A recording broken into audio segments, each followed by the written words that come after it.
नमस्कार। आज हम बात करने वाले हैं प्रजनन स्वास्थ्य की। अब ये सिर्फ कोई मेडिकल टर्म नहीं है। ये तो हम कह सकते हैं कि हमारी पूरी मानव कहानी का सेंटर पॉइंट है। ये उन छोटे छोटे पर्सनल फैसलों से जुड़ा है जो परिवारों को आकार देते हैं, और उन बड़ी बड़ी सामाजिक नीतियों से भी जो देशों का भविष्य तय करती हैं। तो आज हम इसी कॉम्प्लेक्स और ज़रूरी सब्जेक्ट की परतों को खोलेंगे। तो आज के सफर में हम क्या क्या देखने वाले हैं, देखिए। हम 5 अहम पड़ावों से गुजरेंगे। शुरुआत करेंगे जनसंख्या के बड़े नजरिए से, फिर गर्भनिरोध को समझेंगे जो पर्सनल प्लानिंग के टूल्स हैं। हम साइंस की उस दुनिया में भी जाएंगे जो इनफर्टिलिटी को चैलेंज करती है। हेल्थ की सुरक्षा के जरूरी पहलुओं पर भी नजर डालेंगे, और आखिर में उन मॉडर्न टेक्नोलॉजीज और नैतिक सवालों पर बात करेंगे जो आज हमारे सामने खड़े हैं। तो चलिए शुरुआत करते हैं सबसे बड़ी पिक्चर से, जनसंख्या। देखिए, हर एक छोटा सा हेल्थ से जुड़ा फैसला जब लाखों लोग लेते हैं ना, तो वो पूरे समाज की, पूरे देश की दिशा बदल देता है। आइए देखते हैं कैसे। अच्छा, तो जब हम ये शब्द सुनते हैं प्रजनन स्वास्थ्य, तो इसका असल में मतलब क्या होता है? क्या बस इसका मतलब ये है कि कोई बीमारी ना हो, या फिर ये मामला उससे कहीं ज्यादा गहरा है? देखिए, वर्ल्ड हेल्थ ऑर्गेनाइजेशन यानी WHO इसकी एक बहुत ही कंप्लीट डेफिनेशन देता है। उनके हिसाब से ये सिर्फ फिजिकली फिट होना नहीं है, बल्कि इसमें इमोशनल, बिहेवियरल और सोशल यानी भावनात्मक, व्यवहारिक और सामाजिक हर पहलू से पूरी तरह से ठीक महसूस करना शामिल है। मतलब ये सिर्फ शरीर का विज्ञान नहीं है, ये तो हमारी जिंदगी के हर हिस्से से जुड़ा हुआ है। अब समाज में चल रहे इन बड़े बड़े ट्रेंड्स को समझने के लिए साइंटिस्ट एक खास फील्ड का इस्तेमाल करते हैं। इसे कहते हैं डेमोग्राफी। यही वो साइंस है जो हमें आबादी के साइज, उसके स्ट्रक्चर और उसमें हो रहे बदलावों को समझने में मदद करती है।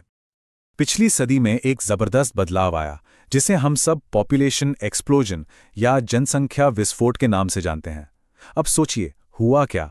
एक तरफ बेहतर हेल्थ सुविधाओं की वजह से लोगों की उम्र लंबी होने लगी, जिससे डेथ रेट कम हो गया, और दूसरी तरफ बर्थ रेट वैसा का वैसा ही ऊंचा बना रहा।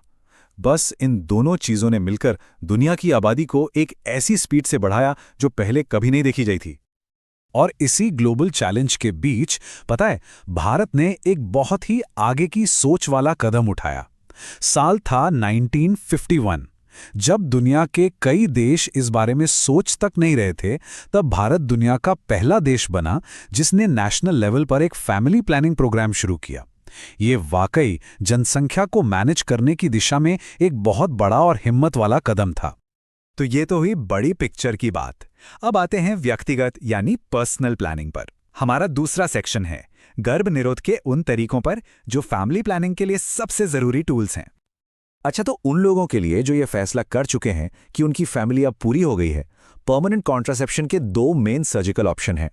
पुरुषों के लिए जो प्रक्रिया है उसे वेसेक्टोमी कहते हैं, और महिलाओं के लिए ट्यूबेक्टोमी। ये दोनों ही प्रेगनेंसी को रोकने के सबसे असरदार तरीकों में से एक हैं।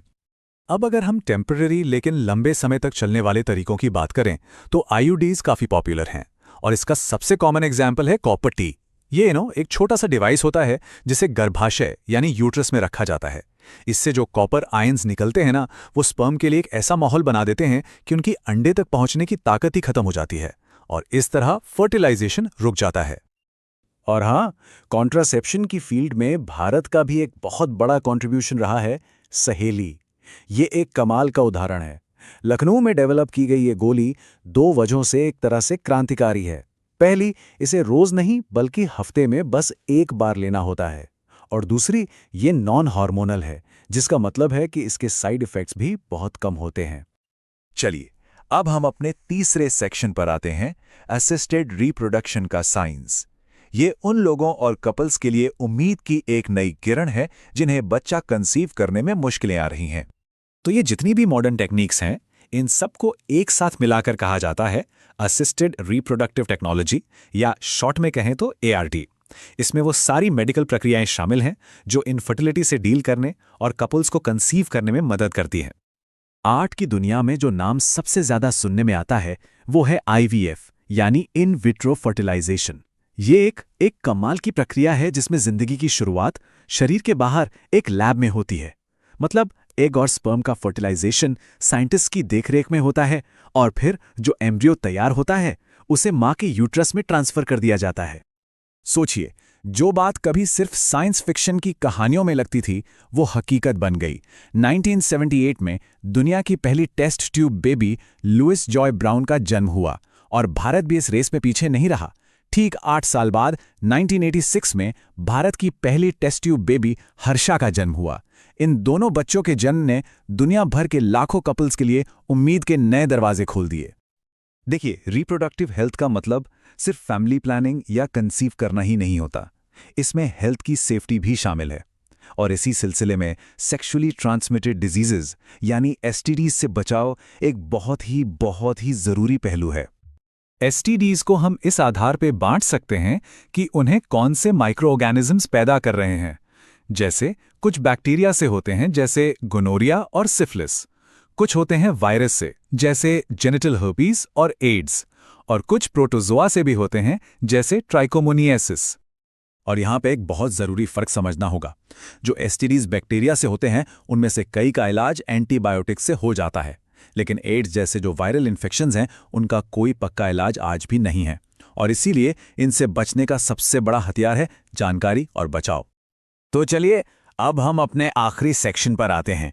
इसमें हम बात करेंगे उन डायग्नोस्टिक टूल्स और लीगल फ्रेमवर्क्स की जो लोगों को अपने स्वास्थ्य के बारे में सोच समझकर और आज़ादी से फैसले लेने की ताकत देते हैं। एमनियोसेंटेसिस एक ऐसी ही डायग्नोस्टिक टेक्निक है। ये एक प्रीनेटल टेस्ट है, मतलब जन्म से पहले होने वाला टेस्ट। इसमें पेट में पल रहे बच्चे के जेनेटिक डिसऑर्डर्स का पता लगाया जाता है। अब इसका असल मकसद तो बच्चे की हेल्थ को पक्का करना है, लेकिन सेक्स डिटर्मिनेशन यानी लिंग का पता लगाने के लिए इसका गलत इस्तेमाल एक बहुत बड़ा सामाजिक और कानूनी मुद्दा भी है। सोच समझकर लिए गए फैसले का एक और जरूरी पहलू है मेडिकल टर्मिनेशन ऑफ प्रेगनेंसी यानी एमटीपी। भारत ने 1971 में इसे लीगलाइज किया था और इसका एक मेन मकसद था अनसेफ अबॉर्शन से होने वाले खतरों को कम करना। और मेडिकली देखें तो प्रेगनेंसी के पहले 12 हफ्तों के अंदर ये प्रक्रिया सबसे सेफ मानी जाती है।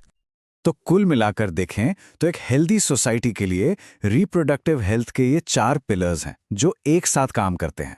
पहला, स्कूलों में सही सेक्सुअल एजुकेशन।